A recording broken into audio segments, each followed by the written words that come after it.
entrepreneur, vous souhaitez créer ou développer votre entreprise, Yoonu Jambar est conçu pour vous. À travers cette émission, nous irons à la rencontre de chefs d'entreprise et d'experts dans le domaine de l'entrepreneuriat qui nous partageront leur parcours et leur expertise. Également, ces derniers répondront à toutes ces questions qui vous taraudent l'esprit et vous donneront des conseils utiles pour le développement de votre entreprise. Yoonu Jambar, votre nouveau rendez-vous sur le Rufisquois TV.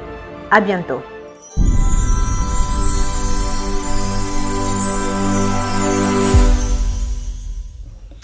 Bonjour, suñu mbokku téléspectateurs Rufisquois TV, c'est toujours un énorme plaisir qu'on a de vous retrouver ci seen plateau Yoonu Jambar. Tey ñu ngi waxtaanee benn thème bu intéressant muy nekk comment concilier vie professionnelle et vie familiale pour trouver un bon équilibre.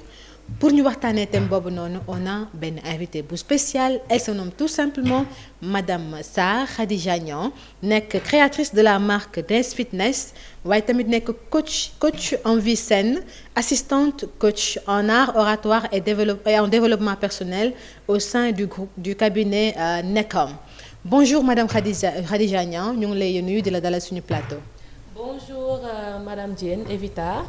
C'est un plaisir d'être là parmi vous et de partager ce plateau. Di nuyu ñëpp di nuyu aussi mbokku téléspectateurs yi ñu seetaan yëpp merci. Merci beaucoup Madame Khadija Niang. Mën nga ñu wax tuuti ci sa parcours ak sa profession pour ñu permettre ñi seetaan ñu gën a xam kan mooy Madame Niang. Waaw, Khadija, c'est une femme mariée. Elle est aussi mère de 3 magnifiques enfants. Aussi. Waaw, j'ai mes diplômes en logistique et en délégation médicale depuis 2015. Mais sama passion pour entrepreneuriat moo may guidé ci secteur bi qui me passionne aussi tant. Et à nos jours, je suis coach en vie saine. Je suis distributrice indépendante au sein de l'entreprise Edmark yi nga xamante ni ñu ngi ko gën a xam dans la production et dans la fabrication de compléments alimentaires 100% bio. Je suis créatrice de la marque DS Fitness. On me surnomme l'experte en remodelage du corps. Je suis aussi assistante coach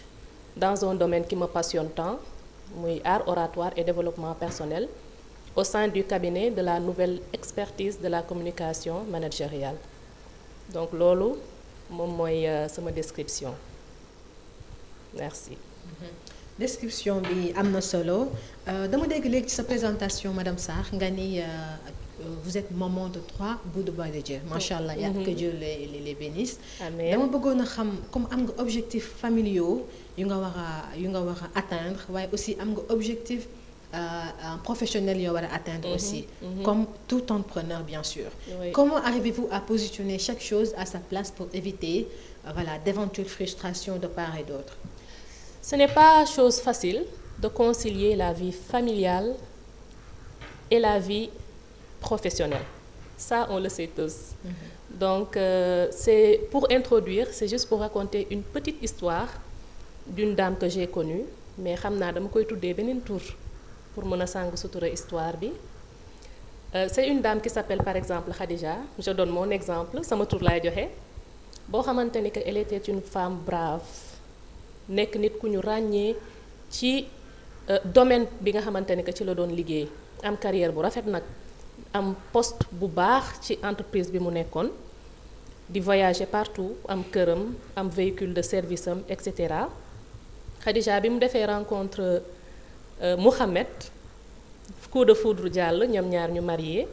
Bi ñu marié ndeysaan macha allah tout se passait bien. Mais Khadija était loin de s'imaginer que ni mariage am boobu dina ko yàqal lu bari ci àddunaam. Elle a essayé de concilier la vie professionnelle et le mariage, mais c'était très difficile pour elle parce que jëkkëram daaw ko jàppee ci yenn aspects yi, daaw ko ci jàppale. Donc elle est tombée enceinte ci taawam mu ëmb ay seex, mu réjouir ko tout au début,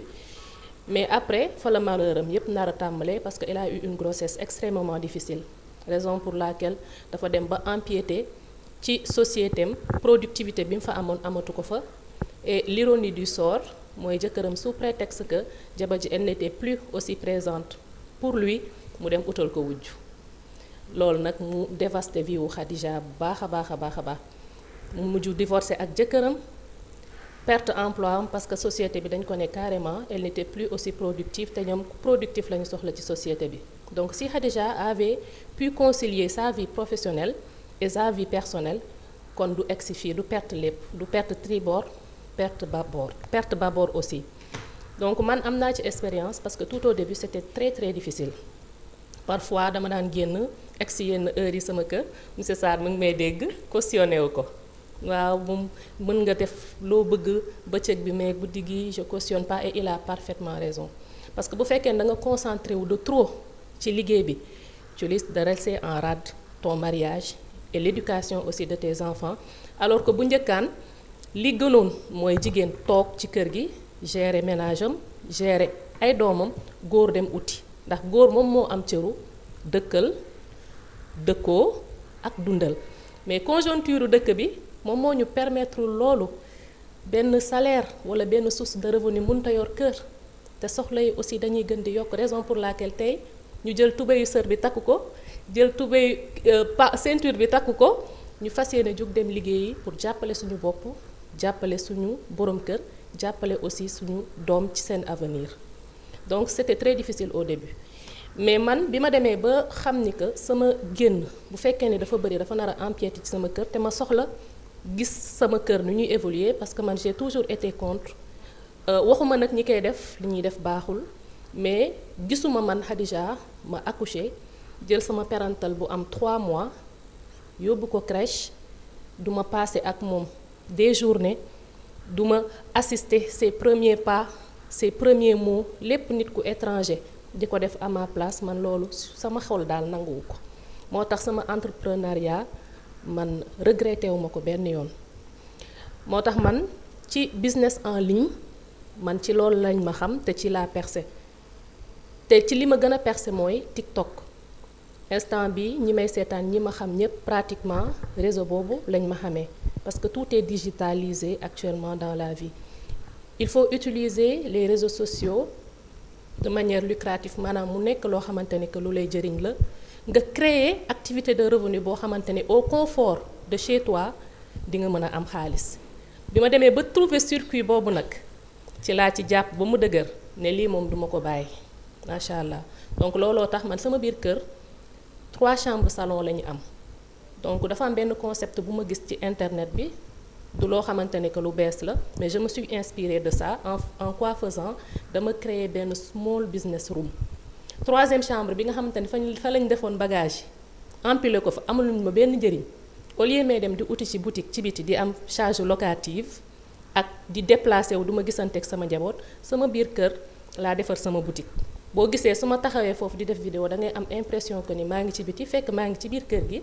maa ngi jaay sama jaay di collaborer ak samay livreurs yi nga xamante ni képp ku ma xam ci internet bi maa ngi ci percé nag parce que je suis à plus de 100 000 abonnés à travers TikTok. Et quand je me dis que les débuts étaient difficiles alors qu'aujourd'hui plus de 100 000 personnes suivent ma modeste personne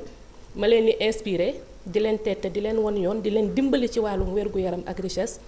ça veut dire que j'ai fait quelque chose et ça fait énormément plaisir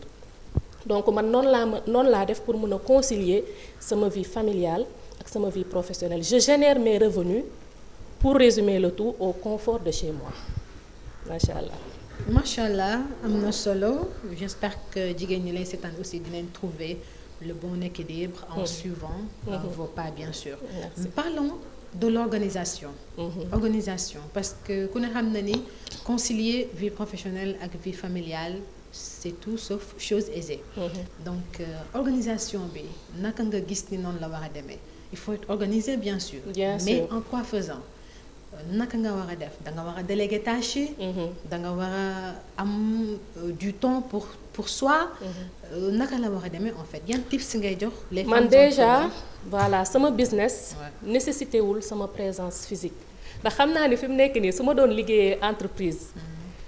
ñu jox ma heure 8h 16h ma war ko xëy war ko wàcc su ma absenté wala su ma tardé ñu fëgg ma benn demande d'explication dina metti ci man trop ndax man samay horaire bopp laa yor. Donc comment est-ce que je fais? J'utilise ce que l'on appelle l'effet de levier. Et ça, je l'ai appris à travers le système éducatif d'Edmark. Levier de l'intelligence des autres, levier force des autres, levier capacité des autres man levier yooyu yëpp dama koy utiliser. Donc par exemple su fekkee ni que man en personne mënuma dem livrer le fait que je fasse appel à un livreur effet de levier la parce que maa ngi appuyé wu ci moom pour sama bagage mën a jóge sama biir kër rejoindre confortu kër jàmbur te man duma ci déplacé wu après qu'est-ce que je fais j'encaisse mon argent à travers Orange Money ou Wave wala livreur bi ci boppam bu demee moom mooy def collecte d'argent bi mu indil ma ko. Donc su ma utiliser levier d'intelligence des autres mooy maanaam maa ngi sama kër au confort de chez moi j'ai une adhésion ou bien j'ai quelque chose d'extrêmement urgent à faire à Edmark te mënuma déplacé wu. mën naa yónni benn grand leader parce que j'ai un réseau de presque 2000 personnes à Edmark et ñun li ñu njëkk a cultiver ci ñun c'est le travail d'équipe. Donc su fekkee ni que man mënuma déplacer wu en personne j'ai beaucoup de représentants qui sont là-bas même s'ils ne font pas partie de mon équipe. Edmark est une famille. mën naa woo par exemple benn sama parrain Talla Fall wala ma woo sama grande marraine ku ma Edmark moom elle est sur les lieux et elle fait les formalités à ma place donc c'est comme si j'étais là-bas et je ne suis pas là-bas. moo tax li may wax chaque fois nee naa jàmm ji ma nekk daal regretté wu ma ko te bëgguma dara lu mu ci jëlee am na nag ñu may laaj naan ma lan moo tax malgré tes diplômes demoo tenter sa chance ci liggéeyu bureau yeeg yooyu mais man je me dis que on n'est pas tous censés travailler pour le compte d'autrui et je ne suis pas attentiste aussi mënoon naa jàng sama jàng déposé naa fu nekk nag mais ku nekk ak trajectoire ku nekk ak yoon bi la yàlla jaarale. man je me dis que ni nit ki nga xamante ni dafa am fit jug dem ci entrepreneuriat kooku boo ko gisee moo xam réussir ci ou pas danga ko war a nuyu ak ñaari loxo danga ko war a nuyu ak ñaari loxo parce que au moins la personne a osé donc man j'utilise l'effet de levier sur les autres comme ça sama biir kër dinaa mën a toppatoo li may toppatoo yépp sans pour autant dara dérailler ci côté bi wala ci côté bele man c'est comme ça que je fonctionne samay livreur laa yor ñu may livreel donc bu ma amee sama commande am naa samay heure nag parce que sa calendrier mooy sa patron sama calendrier mooy sama patron quand je me lève je sais ce que je dois faire je dois d'abord priorité aux enfants et à monsieur je dois m'occuper d'eux à benn certaine heure ay côté midi ci lay commencer productif ci côté liggéey bi donc xam nga tey jii su ma doon liggéeyal keneen dina doon lu jafe ci man ay côté midi lay commencer décrocher téléphone allo ku ci nekk soo ma soumettre sa cas su jëree ñu daje ci locaux yu professionnels wala nga ñëw sama kër au confort de chez moi ma recevoir la dalal la jox la café nga naan ñu waxtaan nga ne ma lii mooy sama soxla ci sutura ma fajal la ko donc au-delà de 22 heures aussi je ne décroche plus parce que je suis une femme mariée ça il faut que les gens le sachent je suis une femme mariée donc am na yenn heure de crime yoo xamante ni que mënuma ci liggéey donc man loolu moom mooy sama calendrier entre midi ak 22 heures je travaille au confort de chez moi sur mon téléphone portable j'utilise les réseaux sociaux et je génère des revenus nag yoo xamante ni que macha allah regretté wu ma ko parce que amaana am na ñoo xamante ni ñoo bokkoon promotion di jàngandoo peut-être li may mën a am au confort de chez moi ñoom mënuñu koo am ndax développé wu naa ci ba nga xamante ni ci côté chiffre d'affaires maa ngi ciy am loo xamante ni am na cadre yi liggéey ci société te amuñu ko donc loolu yépp ci xeetu sant yàlla la. loolu lépp ci xeetu sant yàlla la. macha allah am na solo. alors nous allons toujours rester dans le cadre de l'organisation. Étant femme entrepreneur. nga am jëkkër ci biir kër gi am say doom. waaye aussi war a gérer sa business. ci beneen côté bi. est-ce que aussi waruñu mën a génne le mythe de Wonder Woman suñu bopp. maanaam la femme à tout faire. c'est-à-dire je dois avoir coûte que coûte 20 sur 20 partout. maanaam ci kër gi dama war a am 20 sur 20. si bureau bi aussi dama war a am 20 sur 20 war a mën a allier les deux. sans problème est-ce qu'il faut pas aussi. Démystifier ces choses maanaam di demander de l'aide. Demander de l'aide par-ci par-là. xool li nga xamante ni ñun mënuñu ko def wala mën nañu ko def mais suñu temps duñu ko permettre ñu laaj keneen mu defal ñu ko déléguer ay tâches gisoo loolu. parce que comme disent les féministes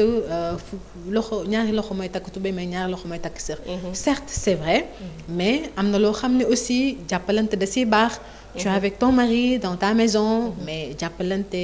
nga dugal nga def 50 ma def 50.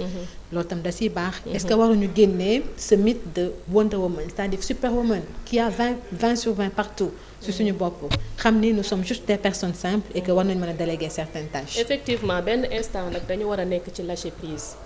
xam nga li ñuy naan en voulant tout avoir on risque de tout perdre effectivement. da ngay gis jigéen bu taxaw ne la góor du projet et pourtant góor projet la dañ ciy sukkandiku dañ ciy jaamu yàlla suñu religion digal nañu ñu sëy te sëy ni ñu ko war a sëyee quand il s'agit d'entretenir son ménage c'est une obligation pour vice versa pour l'homme et la femme jigéen da nga ci am cër góor nga am ci cër rawatinaa nag boo nekkee femme africaine ba pare nga ba noppi nga nekk femme sénégalaise à la limite lépp yow la war mais bu fekkee ni que tu n'as pas l'aide de ton époux aussi ça devient difficile xam nga li ñuy naan waxtaan moom na neex boroom këram na neex sa boroom kër autant pour moi donc nit ki c'est pas parce que da nga nekk excellent leader quand je sors de chez moi déggatuma turu Khadija turu grand leader laay dégg foofu bu ma neexee ma xoggaliku ma aj mbagg amul benn problème mais quand je retourne chez moi je cherche à trouver mon bon équilibre je suis cette femme soumise dévouée à son époux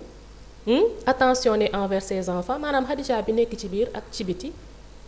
comme yàlla ak yàlli kon nit ki sa énergie féminine da nga ko war a préserver mais bëgg exceller fii bëgg exceller fële loolu mënta nekk je vous donne un petit exemple bi ma nekkee en état de grossesse sama grossesse bii nii passé c'était une grossesse plutôt difficile mon bébé vient d'avoir 1 an am na lu mu freiné ci sama business lu bari parce que j'étais alitée entre sama 4e mois ak sama 9e mois mais dama ko nangul yàlla xam ni que lii moom mooy sama sort ku nekk nag ak sa horloge nous on est en compétition avec personne on est en compétition avec nous-mêmes parce qu'on cherche toujours à être la meilleure version de nous-mêmes donc bi ma gisee ni que mënatuma concilier les deux maanaam vie professionnelle bi dama prioriser sama grossesse parce que les enfants passent avant tout ce sont des cadeaux de la vie doo romb fenn ñu laaj la madame Sarr ani sa compte bancaire lan lañ lay laaj ani sa jëkkër ak say doom donc c'est pour eux qu'on travaille ñoom ñoo tax ñu yëngatu priorité à eux donc dama bàyyi sama équipe ñu def liggéey à ma place macha allah ñu jàppale ma ci bu baax a baax nag vraiment dematuma déplacé tuma lépp au confort de chez moi sama kaw lal dama lépp doon fekk si di leen ci sant nag di leen ci gërëm bu baax a baax a baax ndax équipe boobu tey jii su ma ko amul woon loolu duma ko mën moo tax pendant que les gens cherchent du travail nous cherchons un réseau am na solo de di ci soññ ñépp nag nit ñi tey garabam travail d'équipe amul loo xamante ni que rek dara mënu koo fay bu dul woon équipe bi kon tey jii man mii duma toll fii du dëgg donc man loolu laa mën a apporter ci côté boobu donc mën nga exceller ci côté bi exceller ci côté bi mais il faut nga trouver quand même ce juste équilibre te pare de temps en temps aussi ngay relativiser te nekk aussi dans le lâcher prise xam ni que li war a ñëw ci yow ala kullu al dafay ñëw ci yow ku nekk ak sa horloge jarul précipiter dara jarul yàkkamti dara non plus. ku nekk ak sa horloge jarul précipiter dara jarul yàkkamti dara aussi. maintenant dañuy wax ci sa biir kër comme sànq da nga ne priorité à la famille. à bébé et à monsieur. mais même au sein de cette même famille dina am benn ñàkk déggoo. entre les besoins des enfants ak les besoins de monsieur. naka nga mën a allier ces deux là monsieur li muy soxla da nga ko war a jox. intimement ci toppatoo bi et cetera. waaye itam bébé aussi dafa laaj benn toppatoo boo xam te ni c'est bien c'est obligatoire en fait pour seen nekkin bu am solo. donc comment arrivez-vous en fait comment prioriser les sollicitations parce que vous êtes sollicité de partout. Monsieur vous sollicite les enfants vous sollicitent. comment prioriser les sollicitations ban mooy njëkk ak ban moo ci topp. pour éviter d'éventuelles frustrations. jigéen dafa flexible. jigéen loo ko teg mu tegoo ko. ñun on est multitâche. noo gàcce gàllaama ñun ay jàmbaar lañ. parce que malgré tous les efforts yaa nga ca waañ ba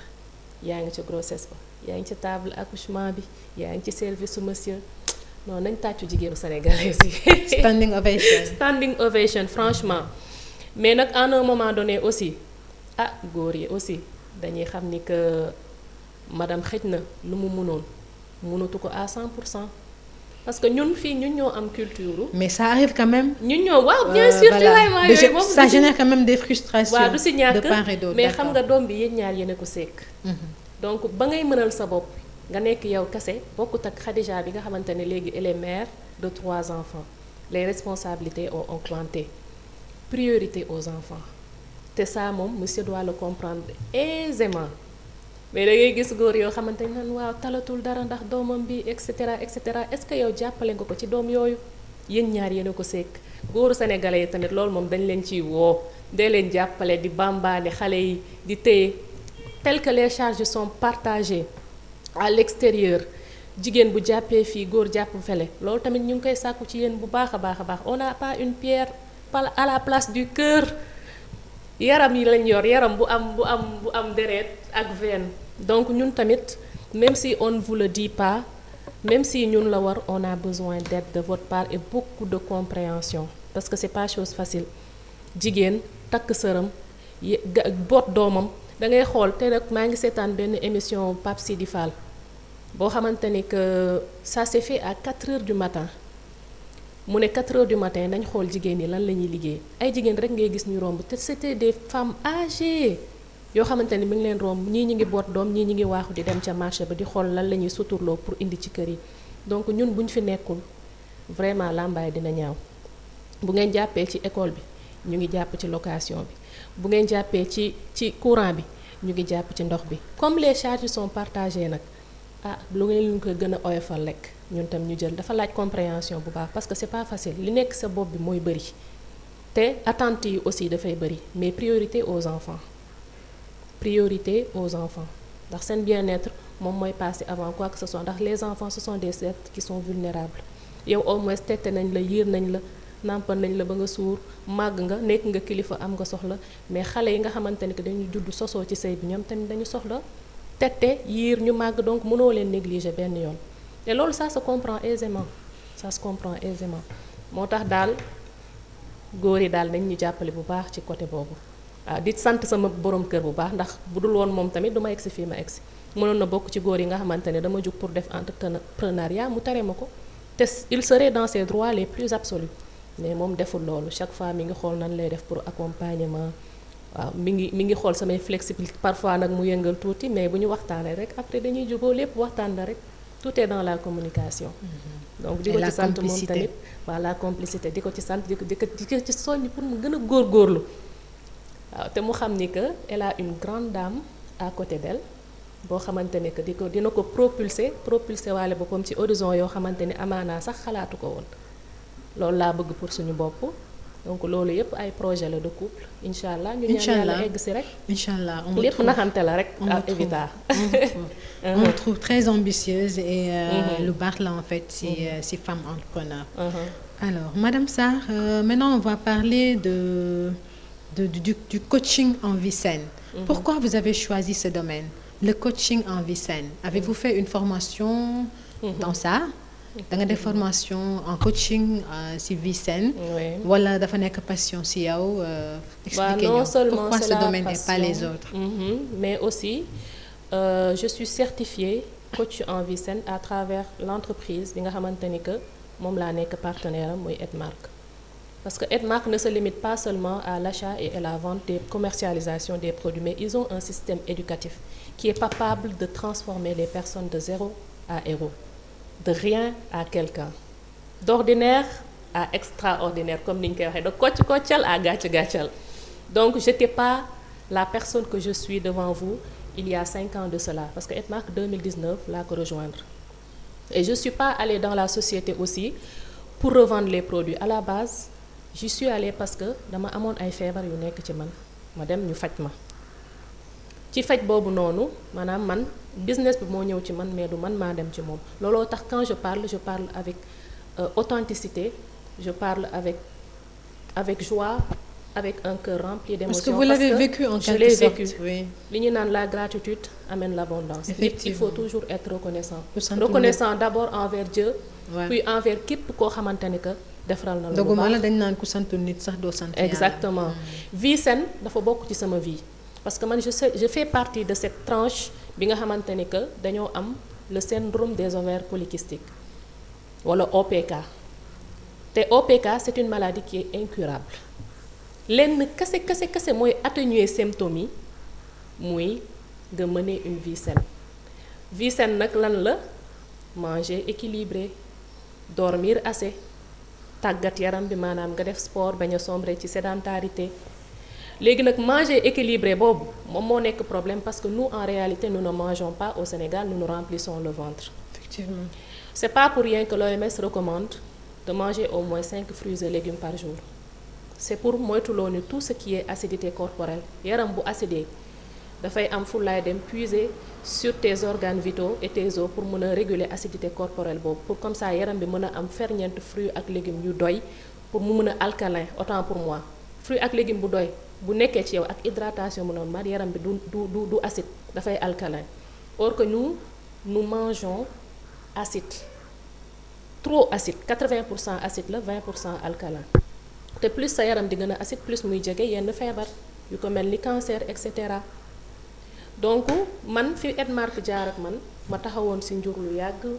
vraiment mu décantel ma samay situation en un claquement de doigts macha allah benn yoon laa utiliser cure bi di remercier aussi sama marraine ki nga xamante ni que moom moo tax ma xam Edmark muy sama belle-sœur Maimouna Sow ku santul nit doo sant yàlla suñu borom donc moom moo jàppale moom moo tax ma xam société bi ma dugg fa donc Edmark bi ma fajee je me suis dit que ni y a pas mal de personnes yoo xamante ni que ils sont dans pareille situation donc comme ñun suñu mission c'est une mission des plus nobles muy aider les gens à réussir en santé en richesse et en bien-être total parce que da ngay saisir opportunité de santé et de business en même temps je me suis dit pourquoi pas dupliquer ça sur les autres parce que moi je suis une personne très généreuse te d'habitude je suis dans le partage tout le temps lépp lu nekk ci man rek lu baax damay bëgg tout le temps mu nekk loo xamante ne lu contagieux la autour de moi je suis comme ça noonu la ma ñëpp xamee générosité c'est pas pour me jeter des fleurs nag mais bëgg jàppale nit ñi ci wàllum wérgu yaram ndax yàlla rek tax parce que sama business jiitaluma ci alal damay yëkkati samay produits yu cher di ko may nit ndax yàlla rek tax looloo tax ma lancé wu ci aventure Edmark te je ne l'ai pas regretté non plus parce que depuis le temps depuis 2019 musuma ci am retour bu négatif et aussi j'ai aidé un nombre incalculable de personnes à réussir en santé ñaan yi ñu ma ciy ñaanal rek ça me fait énormément plaisir man dama ne li may liggéey nii jaamu yàlla la jaamu yàlla gënu ko rëy xam nga lu tax fekk nit koo xamante ni que mënul julli amatul mobilité yaramam buy julli dafay toog nga traité ko ba mu jug ndeysaan la dernière fois am na sama benn yaay ju baax boo xam te ni dafa dem Touba taxaw na julli na rukkoo na siggi na sans pour autant mu rendre ci compte mais bi mu paree tak daf ma woo téléphone parce que elle était contente ndax polyarthrite sévère la amoon arthrose bu méttee boo xam te ni ça fait des années ça remonte à plus de 15 ans ma jàppale ko ba mu amaat mobilité yaramam jug taxawal waxtu juróom loolu sant yàlla la kooku bu la ñaanalee macha allah ñoo xam te ni mënuñu woon woor ndax ulcère bu metti nga jàppale leen ñi mënul woon am doom ñooñu moom ñoom ñoo gën a bari macha allah. parce que man foofu laa jaar. am na solo mais liggéey bu ngay def ku nekk xam na ni rien n'est facile dans cette vie. te ku jóg pour dox pour am dara. faaw nga jànkonteel ay difficultés ay défis. amaana sax défis yooyu mooy nekk force bi nga xamante ni moo lay projeté nga dem de l'avant. bañ di dellu ginnaaw. voilà parce que dañuy wax tout le temps que ni obstacle da nga leen war transformer en pont. nga jaasi pour dem vers ton objectif. voilà donc lan ngay jànkonteel exactement ci sa liggéey yan difficulté ngay am. waaw difficulté yi surtout au début lañ ko doon gën a sentir bi may soog a percer ci réseaux sociaux yi on m'a traité de tous les noms d'oiseaux. ah bon te xam nga. li ñuy naan en DM ou bien on t'envoie des messages ci suuf wala. non direct sax. d'accord. lu ne dégg naa ko. mais nit bu fekkee ne par exemple bu fekkee ne dañoo ne société de marketing de réseau am na maanaam ci loo gis rek domaine boo gis am na ñu jub am na ñoo xamante ni que jubuñu mais lu pourquoi tey ñu osé toog ci plateau télé tey nii suñu micro di wax avec aisance c'est parce que ci la ñu nekk xam nañ ni jub na te dëggu na te dimbali nañ ci un nombre incalculable de personnes. Mais parfois quand tu parles de marketing de réseau il y a des gens qui ne comprennent pas. Et qui s'aventure à parler et à dénigrer sénégalais dafa tàmm lu mu maîtriser wul rek ci lay gën a mën a commenter ci lay gën a mën a wax donc tout au début xam nga li ñu naan boo gëmul sa bopp kenn la gëm. effectivement da ngay ñëw wax sa kii sénégalais dafa tàmm boo ñëwee wax rek dañ lay démystifier waaw non ci li nga nekk nii da ngay sonn waaw doo ci am dara ñii est-ce que wóor nañ et cetera ah parfois sax ñu ne la waaw société yi gisoon nañ ko fi yéen ñëpp vous êtes des arnaqueurs et cetera. ah bon lu ne la ñuy dégg. lu ne man am na sax kenn ku ma mës a wax ni ma. yow moom yaa gën a ñeme yàlla ci mbir mi del xalaat ñetti fanu bàmmeel rek ma ree mais ku xamul rek xamul donc ça fait plaisir. su ma amee mais lan mooy problème bi exactement. non en fait MLM société marketing de réseau en tant que tel. c'est très développé dans certains pays États-Unis boo fa demee par exemple président bi Donald Trump des États-Unis d'Amérique moom dafa bëgg marketing de réseau et il a écrit beaucoup sur ce domaine-là parce qu'il est très passionné de ça lu ci mel ni Bill Gates le multimilliardaire nga xamante ne moo créé Microsoft qu'est-ce qu'il a dit moom nee na bu fekkoon ni que dafa am chance pour recommencer lépp dans sa vie malgré qu'il soit multimilliardaire il choisirait le marketing de réseau comme métier donc du lu ndaw yenn dëkk yi il faut nga def fa au minimum 5 ans d'études pour nga mën a am ne serait-ce que benn diplôme en marketing de réseau donc xam nga du lu ndaw. mais sénégalais lu mu xamul rek moom ci lay mën a porter ay jugement début bi dañ ma doon xas ba ma ràpp wax mais ma xam li ma xam rek j'ai transformé cette négativité là des internautes je les ai transformés en positivité ku wax ma tontu la ak dal wax la ma xam defaale sama promotion entreprise jàpp sama ñaam loolu bokk na ci li tax sax ma gën a percer parce que xam nga sénégalais yi dañoo ñeme kaa bu ñu duggee gis polémique commencé am rek da ngay gis immédiatement sa vue yi day débloqué wu nit ñi di j'aime donc j'en profité ku ñëw wax man tamit ma riposter mais de manière positive mu ànd ak dal ànd ak yar c'est comme ça que j'ai fait pour ñi nga xamante ne que dañoo weddi woon ñëpp finalement dañoo mujjee gëm macha allah am na ci ñoo xamante ni que nii may waxee ak yow ci champ de bataille bu métti lañ nekkoon mais finalement dañoo rejoindre sama réseau ba muy élargir ba pratiquement ñu ngi à presque 2000 personnes te bëgg nañ 2025 am nañ ci vision et tout mu dem ba élargir ba ñu conquérir territoire sénégalais bi yépp et même plus parce que les partenaires ils sont pas seulement au Sénégal cette marque est dans plus de 35 pays donc da ngay toog fii au confort de chez toi tu te dégotes des partenaires aux États-Unis d'Amérique tu te dégotes des partenaires au Rwanda ah en France Belgique sous-région bi waxaalew ma leen donc sant yàlla rek GP yaa ngi fi mobilité baa ngi fi produits yi am nañ toutes les certifications requises pour mën a dem fépp ci marché international donc ñu ngi ciy gis suñu bopp bu baax a baax alhamdulilah. macha allah waxtaan bi am na solo. lool maintenant comme à l'accoutumée ku fi ñëw dañ lay wax yan conseil ngay jox les jeunes entrepreneurs boo doon jox conseil ci milieu entrepreneurial bi. amaana dafa am nit ku bëgg a def li ngay def wala mu bëgg dugg ci entrepreneuriat d'une manière générale lan nga koy conseiller. li ma leen di conseiller mooy d'abord le bon moment n'existe pas mënuloo jug pour uti ji dara ba pare nga bëgg xaar ba pare pour nga mën koo uti ji. le bon moment ça n'existe pas en entrepreneuriat da nga am projet am na ñoo xamante ni am nañ projet yoo xamante ni que c'est depuis 1900 et quelques ba léegi mënuñu koo concrétiser parce que ñu ngi toog di xaar moyen da ngay jug nga jéem a agir def li nga mën la nga tollool avec ce que tu as nga commencer avec ce que tu as pour espérer devenir grand mais dafa am ñoo xamante ni que ñoom dañuy bëgg commencer tey lépp sotti tey par exemple Khadija elle ne s'est pas fait en un jour non 2019 la dugg Edmark avant d'être diamant manager ou d'être récipiendaire de véhicules comme je le suis actuellement il a fallu combien d'années de sacrifices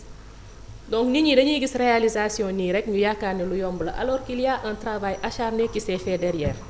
donc nañ nangu commencer petit pour savoir grandir il ne faut jamais abandonner non plus mooy li may wax le président Emmanuel Macron la seetaan benn vidéo démb mu ngi ciy wax lu am solo parce que man c'est un homme qui m'inspire et c'est un bon communicant franchement il donne des conseils qui sont très pratiques pour nous les entrepreneurs qu'est-ce qu'il dit il dit on ne naît pas entrepreneur et on ne le devient pas non plus d'un seul coup au premier coup un entrepreneur qui a réussi c'est celui qui a échoué parce qu'il n'y a pas moyen d'échouer il n'y a pas moyen de perdre en entrepreneuriat soit on gagne ou bien on apprend man li ma def yëpp mënuma toog fii di ko lim ci plateau bi am na ñoo xamante ni dañ may naan Khadija yow lan nga deful lépp loo xamante ni que mën naa ci suturlu ci jub jubal ak jubanti ndax kenn mu mës a fekk ci dara loo xamante ni que neexul yàlla man je suis dedans xeebuma dara nag man jaay naa ndékki jaay naa añ jaay naa reer Evita lu ne def naa ko maison du popcorn wooyee nañ ma fi déjà tatu parce que les trucs de make-up là yooyu yëpp avant de me retrouver à Edmark nga xamante ni que gàllankoor moo ma dugal Edmark fafoo yàlla nag yàlla indi fi sama ubbil ma fa buntu wërsëg te incha allah on prévoit d'aller un peu plus loin ci business bi parce que on se dit que ni ñu ngi soog a commencer donc il faut oser rêver pour obtenir aussi grand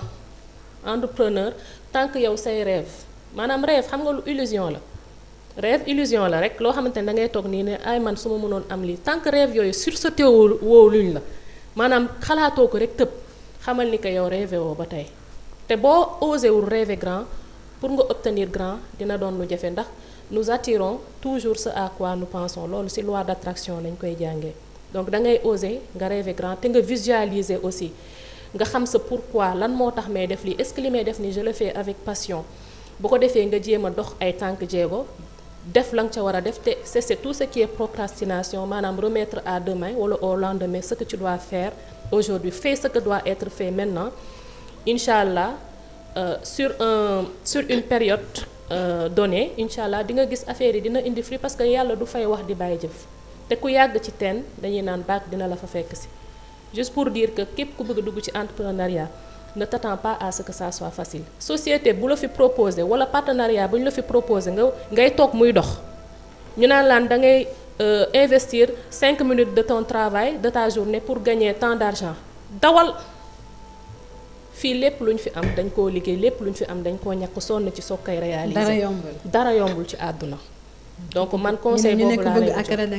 da ngay ñeme kaani tey ku bëgg defar omelette da ngay da ngay nangoo toj ay nen rek mais loolu la c'est tout simplement ça noonu en tout cas kontaan noonu dañ ci am la suñu plateau dégg ngeen suñu coach en vie saine bi lu mu wax nee na le bon moment n'existe pas bul xaar ba pare doog a entrer doog a lancer wu ci entrepreneuriat demal ak les moyens que tu as les moyens du bord après avec le temps di nga grandir inchallah arriver à réussir sa entreprise nee na aussi ne jamais abandonner bu leen abandonner never give up xëcc bu daggul dikk et Paris ne s'est pas fait en un jour donc kontaan nañ trop si am la suñu plateau du la bàyyi nga tàggatoo ce mot de la fin waaw sama mot de la fin mooy kontaan naa d'abord ci li ngeen ma recevoir ci plateau bi aussi di profiter par la même occasion di wax ni que dafa am événement yoo xamante ni que dañoo taxaw suñu kanam déjà on a des objectifs court terme 2025 bi ak am nañ ay visions aussi dans l'avenir macha allah ci objectif court terme bi tey ji thème bi nga xamante ni que moom la ñu waxtaanee inspiré na ma bu baax wax dëgg yàlla et je voudrais être cette porteuse de voix là bi nga xamante ni que dañuy jàppale jigéen yi nga xamante ni dañu nekk dans pareille situation donc ñu ngi prévoir pour créer une association ou bien un réseau de femmes boo xamante ni ñu ngi ko bëgg a tuddee Assure-Elle ou Assurel en olof donc lan la ñuy assurer dañuy assurer suñu nekk jigéen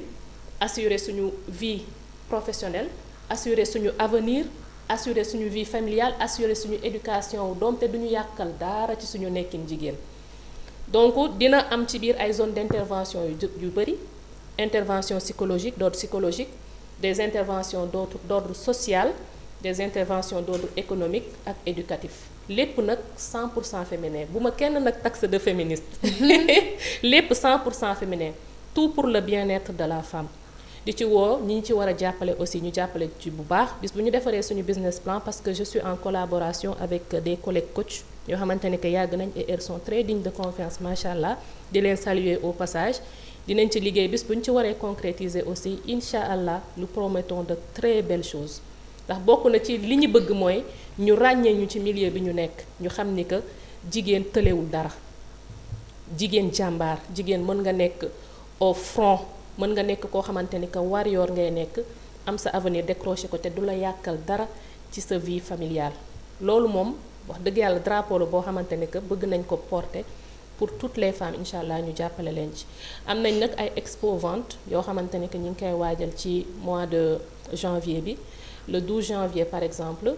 Tostan Ouest Foire à l'occasion d'un afterwork boo xamante ni que waa Parlons Féminin ñoo ko organisé dinañ bokk ci exposante yi foofu aussi coach jazz fitness moom ku ko xamul dégg nga ko mooy borom powerlifting ak bodybuilding pratiquement événement bi mu ciy organisé amul bu am ndayo boobu fii biir Sénégal day rassembler plus de 10 nationalités et presque 1000 personnes macha allah ça se fera au Magic Land incha allah le 25 janvier foofu tamit DS sera de la partie pour une expo vente donc képp koo xamante ni que bëgg nga xam samay produits bëgg nga xam samay service mën nga déplacer au jour boobu ñu gisante saafonte bu ko defee ñu gën a yaatal incha allah rabbi. macha allah amoon nañu mbégte dalal suñu plateau ñu ngi lay remercier bu baax a baax espérons que dinañ la gisaat prochainement incha allah. Alors juste dire une chose aux téléspectateurs qui nous suivent une carrière c'est quelque chose qui se bâtit dans le temps. Il faut que ngeen jël seen temps ngeen am passion ak persévérance y aller étape par étape et incha allah vous allez voir le bout du tunnel. Voilà chers téléspectateurs Rufisquois TV amoon nañu mbégte ànd ak yéen ci suñu émission yoonu jàmbaar ak suñu invité bu ñaawul bii nii di madame Sarr Khadija Niang ñu ngi doon waxtaanee tey comment concilier vie professionnelle et vie familiale pour trouver un bon équilibre j'espère que lu ñu fi waxtaan ça a éveillé plus d'un dina leen jariñ aussi les jours à venir ñu ngi kontaan di leen jox dig daje bientôt ci beneen émission yoonu jàmbaar ak beneen personnalité bu inspirante à bientôt.